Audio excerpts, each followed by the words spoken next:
All right.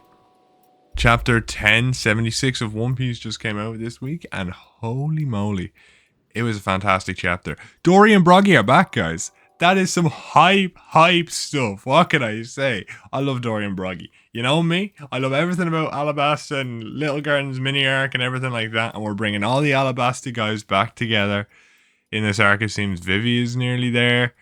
Dory and Broggy were brought back. And also, we got to talk about that as well. So they obviously knew Shanks, and that's going to be an interesting story. Because Shanks says, friends you thought were dead. So that's going to be a fascinating story, if I'm going to be honest with you. How that happened, why he thought they were dead, all the different intricacies with that. And it sets up Elbath beautifully. And it sets up Elbath fantastically, beautifully, magnific, yeah, whatever, right? It's brilliant because we're gonna see Shanks maybe test Luffy or say something to Luffy or maybe undermine him a wee bit, or something's gonna undermine him a wee bit, and maybe to get Elbath to switch to his side for whatever reason, because obviously Shanks wants to push him, get his Roponeglyphs. We're gonna have Dory and Broggy, the leaders of the former leaders of that pirate crew, push them over the edge because they respect him. They probably respect Luffy a lot. Now, obviously, we don't know their relationship with Shanks, so them and Shanks could be very, very good lads together. They could be very solid. There's a lot that could be done there. So, again, we don't know. But it's the idea of what could go down and the different character relationships we could find and how they interact with each other. It's just super exciting. More Elbath is just getting me more, or Egghead just getting me more excited for Elbath, if I'm going to be honest. And we see Kid didn't even make it to Shanks the first time. It wasn't even Shanks who cut off his arm. That is brilliant. Oh my god. Oh man, even trying to stick up for Kid now, because I was going to say, also they did mention, I can't remember where, I just saw floating over Twitter and Reddit that there was a thing that was written in, I don't know if it was a Vivro card, a data book or what, where it was like Big Mom was forced to meet Kid in law with her full power. So if that's the case, man, I don't know. I don't know how I feel. We gotta give him a lot more credit. I give a lot of credit. I just saw I put him 12th on my top 30. And I put Kid very low. I put him 24th, I think. I can't remember. But yeah, you know me. Right, I'm not big into Kid. I tried to for a while, but he's not really my guy. Eustace. No, I'm not big into him, bro. He's not my guy, you know? He's a useless Captain Mid, as they call him, right? And him coming to fight Shanks now is going to be very interesting, because we get this beautiful, and I mean beautiful, panel of Shanks walking with his crew, like a Luffy from Fishman Island panel, except I'm pretty sure it was given more attention. And it's just, it's, you know, it's Whitebeard from Marineford sort of panel. It's that sort of stuff, right? And it's just absolutely beautiful. I loved everything about it. He's just, and Dory and Broggy really sell the power of Shanks, right? Because they're so big and subservient. But Shanks is the main guy. He's walking out ahead. You know, it does show the power of Shanks, and I love that about that scene. Everything to do with it, man. It's so perfect. The second half of this chapter was brilliant. It was absolutely brilliant. Everything about it, just Shanks. And obviously we got a little callback to chapter 1. Kind of pushing Oda's agenda that you can technically start reading from the final saga, which I don't agree with, but you know what? You know, whatever you say, Oda, whatever you say, right? And that's why I think he did this. Now, I wonder if this kid's going to be someone special, or if it's just part of a gag. You know, that's the thing. This is the problem with Oda's gags, is sometimes his gags turn into something substantial, and other times they don't. Like the nose bleeding gag turned into for Sanji and Fishman Island, turned into a whole thing about blood and sharing blood, and why it's important, and why that has that whole metaphor for why fishmen should be treated the same. It was a terrible gag with a brilliant message, but still a terrible gag nonetheless. And then Sanji's gags have sometimes led into, you know, Mr. Prince, him actually being a prince. In fact, all of these are Sanji. You can tell I don't really like Sanji's gags that much. But yeah, no, I'm really excited for Elbath, and I want to see Kid do something, to be honest. I want to see where he goes.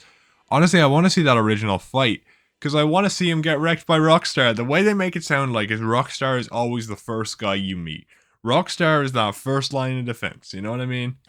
He's there, he's like, look lads, You're going up against red-haired Shanks. You want to get your ass kicked? Yeah, alright, here we go. I'm about to rock your world, baby. And he goes and just bam.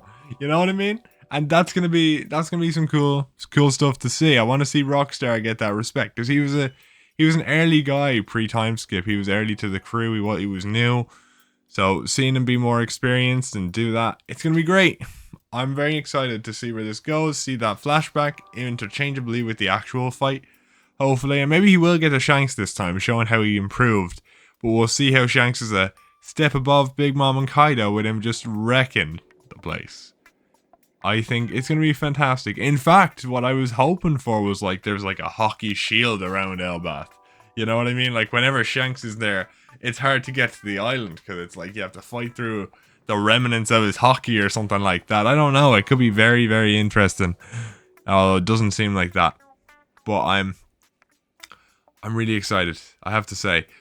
But now that we've gone on about Elbath like there's no tomorrow, let's talk about the first part of the chapter.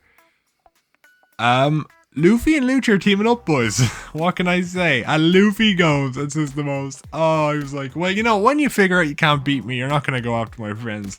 And Luffy baiting people out. I can't remember that happening before, like, intentionally. I know he's done it accidentally. But Luffy baiting people out intentionally. Oh, you love to see it. You actually love to see it. I'm not going to lie to you. And it was great. It was a great scene. And also gives Rob Lucci a bit of more character because you see what annoys him. You see what gets to him. You know, he's not that same stoic guy from Ennis Lobby, but he still keeps the character he was meant to be. And I love that. I love that so much. I'm really excited for their interactions. And I saw that people were saying, oh, look, it was in World Seeker. World Seeker predicts all. Yeah, it does. But I don't know, I'm really excited for this fight with the Seraphim, with the Straw Hats in particular. I know they have, you know, they're weaker than the Warlord counterparts probably, but I'm still very excited to see how they'd stack up, especially with like Nami versus the Boa one, or like Sanji versus different ones as well. I think Kuma's probably comparable to to normal Kuma, and I'd say Mihawk is nowhere near comparable to normal Mihawk. Boa's Seraphim is probably comparable to normal Boa because she doesn't have infusion. If she has infusion, then no. I'm not going to give them that much credit. But I don't know. As you know, I'm very excited for these fights. I cannot wait. I actually cannot wait. And I love how Oda is doing the manga at the minute, because the panels seem a lot better and they're way easier to read. I'm like flowing through these chapters now.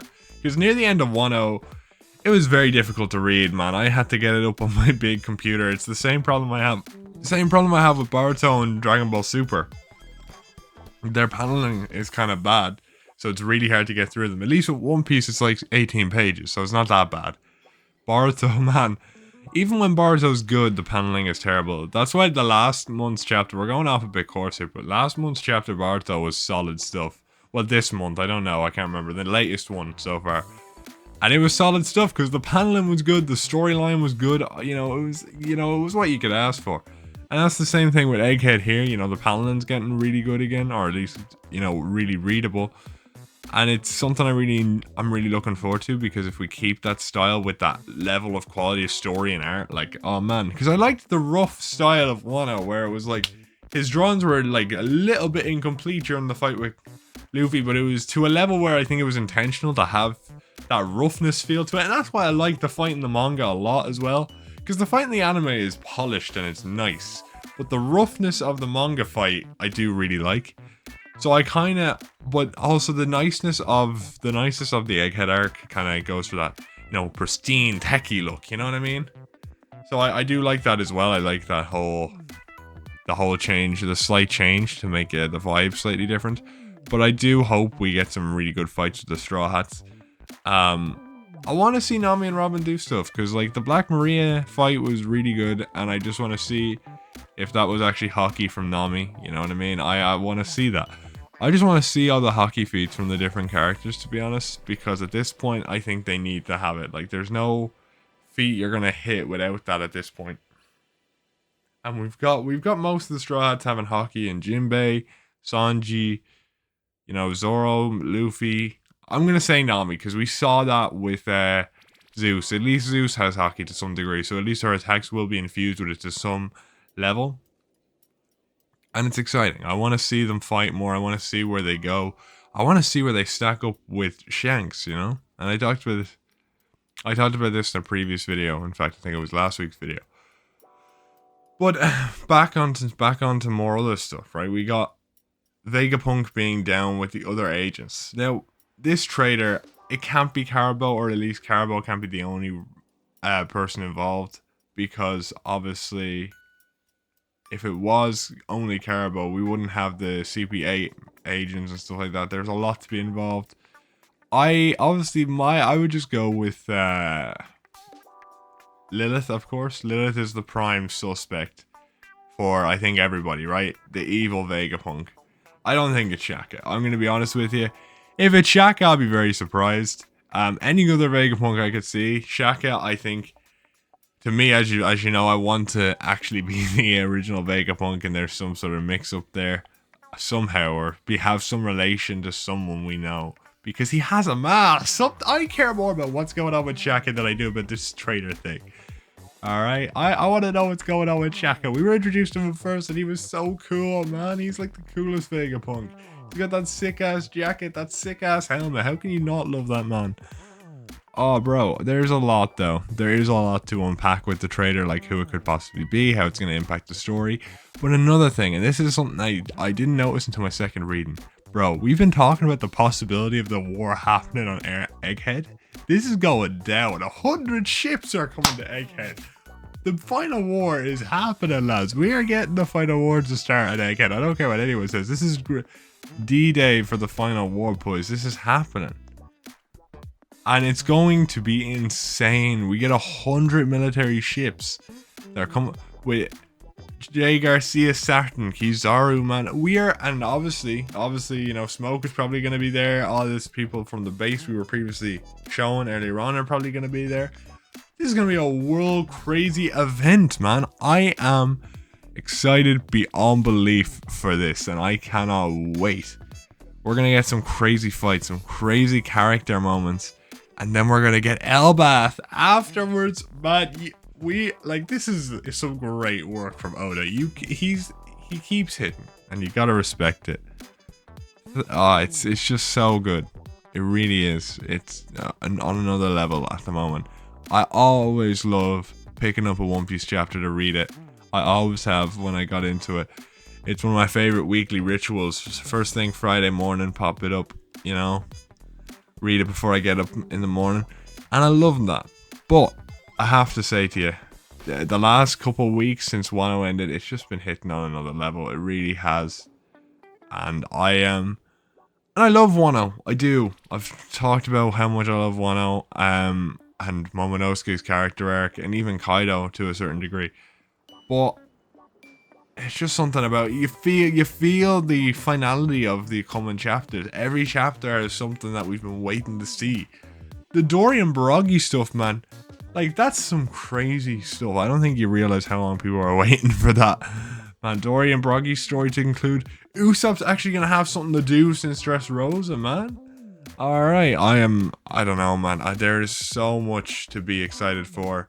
With 100 ships coming, this might actually be a challenge for them to get out of, and how they're going to do that, I don't know, man, but I'm hoping it's Dragon. I hope he shows up. I really want to see some more Dragon stuff. I'm not going to lie to you. I'm going to mention this every single chapter. I just want Dragon around now, boys. This is my final hope for Egghead, is that Dragon swoops in at the end of the day, wipes out those 100 ships, and we get the final war beginning, and Luffy gets out of Dodge and goes to Elbath. You know what I mean? He comes back later on. I don't know, but oh my god, I don't know, man. I'm excited. I'm really excited.